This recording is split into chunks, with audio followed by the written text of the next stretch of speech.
गांव में दही माखन बेचने वाली औरत रहती थी। वो रोजाना दूध और दही बेचने गांव-गांव जाया करती थी।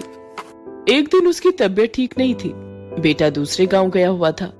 वो अपनी बहू से बोली, बहू, आज मेरे पांव बहुत दर्द कर रहे हैं। अगर मैं दूध दही नहीं बेचने गई तो दूध दही खराब हो जाएगा। एक काम कर, जा तू ये दूध दही बेचा। ठीक है माँ जी, आप आराम करो, मैं बेच आती हूँ। बहू दूध दही की मटकियां लेकर बेचने निकल पड़ती है। रास्ते में उसने देखा कुछ औरतें पीपल सींचने आई हैं और पीपल की पूजा कर रही हैं। बहू ने रुककर औरतों से पूछा, बहनों, ये तुम क्या कर रही हो? हम पीपल पथवारी सींच रहे हैं, पीपल देवता की पूजा कर रहे हैं। ऐसा करने से क्या लाभ होता है बहन? ऐसा करने से अन्न धन की प्राप्ति होती है, संतान सुख मिलता है, परिवार में खुशियां आती हैं और घर में सुख शांति का वास होता है। बहू उन औरतों की बातों को ध्यान से सुन रही थी। पीपल सींचना यदि इतना फलदायी है तो मैं भी आज से पीपल सींचूंगी, पीपल देवता की पूजा करूंगी। मैं दूध दही से पीपल सींचूंगी। अब तो बहू हर रोज पीपल सींचने आने लगी। वो आती और साथ बेचने लाए सारे दूध दही से पीपल को सींच जाती। उसकी सास उससे हर रोज पैसों के बारे में पूछती। बहू, तू रोजाना दूध दही बेचने जा रही है, तुझे पैसों का हिसाब है ना? कब तक पैसे मिलेंगे? माँ जी, महीना खत्म होने दो, तब मैं सारे पैसे लाकर दे दूंगी। ये महीना पूरा हो गया, अगला महीना लग गया। बहू सोच में पड़ गई और पीपल के पास बैठकर प्रार्थना करने लगी। हे पीपल महाराज, मैंने तो सच्चे मन से आपकी पूजा की है, आपको सींचा है। हे पीपल देवता, मैं अपनी सास को पैसे कहाँ से लाकर दूं? मुझे कुछ समझ नहीं आ रहा। मेरी प्रार्थना सुनो प्रभु, मेरी मदद करो। बहू रोने लगी। उसकी प्रार्थना सुनकर पीपल देव प्रकट हुए और बोले, हे पुत्री, मेरे इन पत्तों को ले जाकर गुल्लक में रख देना, और तुम्हारी सास पैसों के बारे में पूछे तो ये गुल्लक उसे दे देना। तुम्हारे सारे दुख दूर हो जाएंगे। बहू ने पीपल देवता द्वारा दिए पत्ते आशीर्वाद स्वरूप रख लिए और पत्तों को ले जाकर एक गुल्लक में रख दिया। बहू, पैसे नहीं लाई क्या? अगला महीना लग चुका है। माँ जी, ये गुल्लक पकड़ो, जो कुछ भी है इसी में है। अच्छा, लगता है इस गुल्लक में तो महीने भर की बहुत कमाई है। सास ने गुल्लक तोड़कर देखी तो उसकी आंखें फटी की फटी रह गई। गुल्लक में से हीरे मोती जगमगा रहे थे। पीपल देव की कृपा से पत्ते धन में बदल गए थे, जिन्हें देख सास बोली, इतना धन तो मैंने आज तक नहीं देखा। तू इतना धन, ढेरों हीरे मोती कहाँ से लाई बहू? मुझे सच सच बोल, दूध दही बेचकर इतनी कमाई तो तू नहीं कर सकती। लगता है तुझे कोई खजाना मिला है। तू मुझे खजाने का थोड़ा सा ही हिस्सा दे रही है, बाकी तूने अपने पास रख लिया है। नहीं माँ जी, जैसा आप सोच रही हो वैसा कुछ भी नहीं है। ये धन दौलत तो पीपल सींचने से प्राप्त हुई है। मैंने रोजाना दूध दही से पीपल को सींचा था। बहू शुरू से आखिर तक की सारी कहानी अपनी सास को बताने लगी।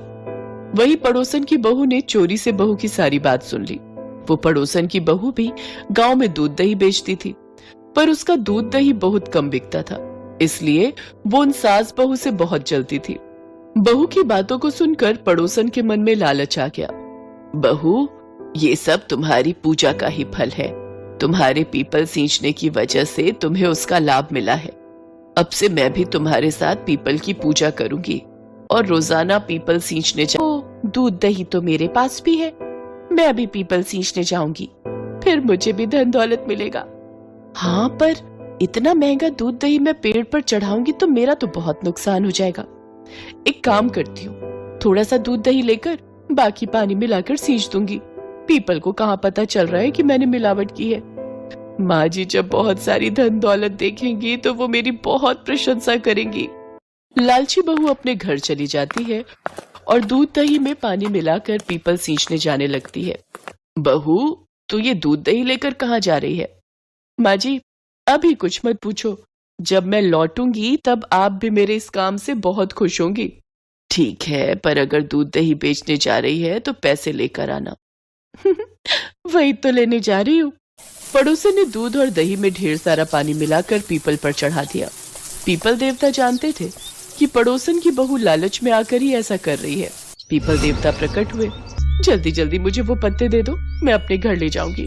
मैंने आप पर इतना सारा दूध और दही चढ़ाया है, उसका मुझे फल दो, नहीं तो मेरी सास बहुत गुस्सा करेगी और मुझसे दूध दही के पैसे मांगेगी।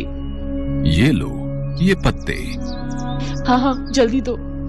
पड़ोसन ने पीपल देवता से पत्ते लिए और घर की ओर भागी। उसने पीपल देव को ना ही नमस्कार किया, ना ही धन्यवाद किया। पत्ते उसने गुल्लक में जाकर रख दिए और अपनी सास से बोली, माँ जी, आप मेरे से पैसे मांगो, पूछो कि दूध दही के पैसे कहाँ हैं। हाँ, ये तो क्या कह रही है बहू, मुझे कुछ समझ में नहीं आ रहा। माँ जी, पहले आप गुल्लक तो फोड़ो। सास ने गुल्लक फोड़ी तो देखा कि उसमें कीड़े मकोड़े चल रहे थे। ये देखकर सास चिल्ला पड़ी, ये सब क्या है? तू कीड़े मकोड़े गुल्लक में भरकर ले आई है, किस बात की सजा दे रही है मुझे? बहू घबरा गई और उसने सारी बात अपनी सास से कही। बहू, ये सब तेरे लालच का परिणाम है। स्वार्थ की भावना से की गई पूजा व्यर्थ है बहू। दूध दही मिलावट वाला पीपल देवता पर चढ़ाया, तूने धन के लालच में ये सब किया। अब तू मेरे साथ चल, हम दोनों मिलकर पीपल देवता से क्षमा मांगेंगे और निस्वार्थ भावना से उनकी पूजा करके उनको सींचेंगे। पड़ोसन बहू अपनी सास के साथ पीपल देवता के पास जाती है और उनसे क्षमा मांगती है। उस दिन से वो भी अपनी सास के साथ सच्चे मन से पीपल की पूजा करने लगी और पीपल को सींचने लगी।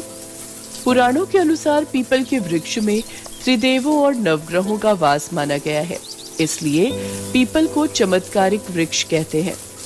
कहा जाता है कि विधि पूर्वक पीपल की पूजा करने और सींचने से मनुष्य को उसका उचित लाभ अवश्य प्राप्त होता है।